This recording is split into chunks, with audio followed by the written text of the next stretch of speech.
নমস্কার, সুনন্দার রান্নাঘরে স্বাগতম।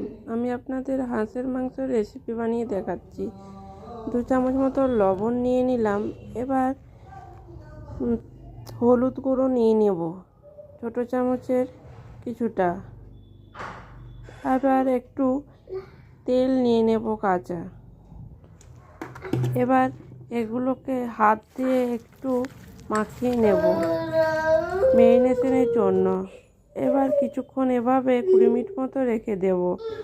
এবার কড়াইয়ে একটু তেল বসিয়ে নিচ্ছি।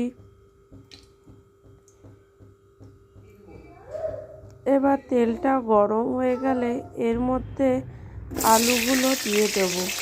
3টে মতো বড় আলু নিয়েছিলাম।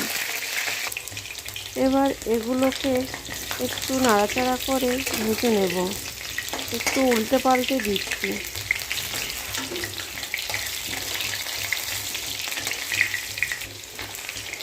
আবার একটু উল্টে দেব।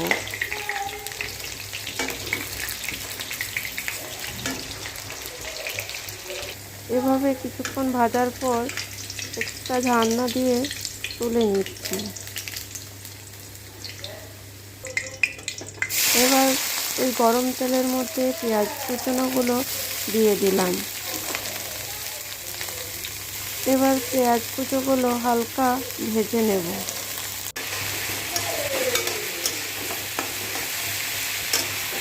কুচনো পেঁয়াজগুলো আবার একটু নাড়াচাড়া করে নিচ্ছি।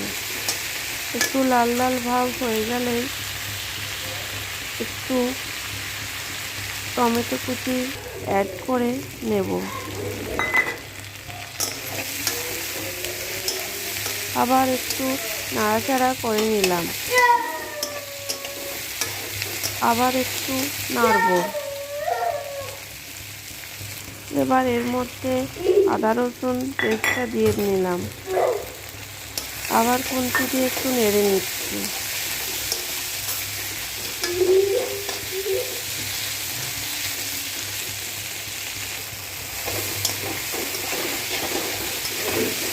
তলাটা একটু ধরে যাচ্ছিল বলে আস্তে আস্তে লো ফ্লেমে আবার নাড়াচাড়া করে নিচ্ছি।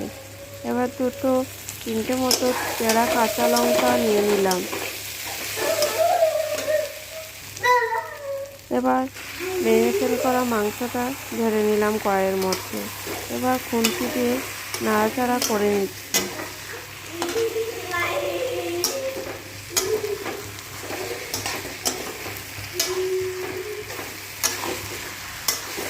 যাতে তলাটা না ধরে যায়। এবার আলু ভাজাগুলো দিয়ে দিলাম।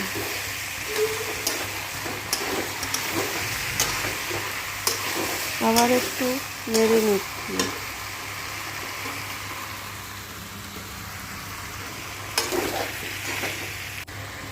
এবার 1 চামচ মতো লঙ্কার গুঁড়ো অ্যাড করলাম।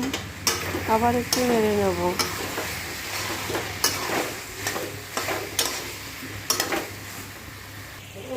আবার 1 চামচ মতো জিরে গুঁড়ো অ্যাড করলাম। আবার হালকা নেড়ে নিলাম। এবার একটু মাংস থেকে এইভাবে কিছুক্ষণ পর তেল বেরিয়ে আসছে। এবার এর মধ্যে একটু গরম জল অ্যাড করে নিচ্ছি। এবার খুন্তি দিয়ে আবার একটু নেড়ে নেব।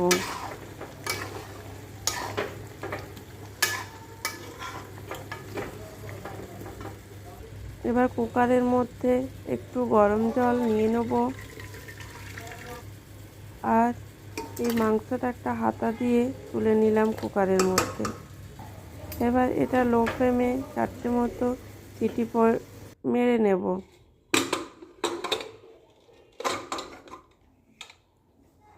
দেখুন মাংস থেকে কত সুন্দর তেল বেরিয়ে এসছে। এবার একটা হাতার সাহায্যে খুন্তির মধ্যে তুলে নিলাম। ব্যাস, গরম গরম হাঁসের মাংস রেডি। দারুণ সেদ্ধ হয়েছে।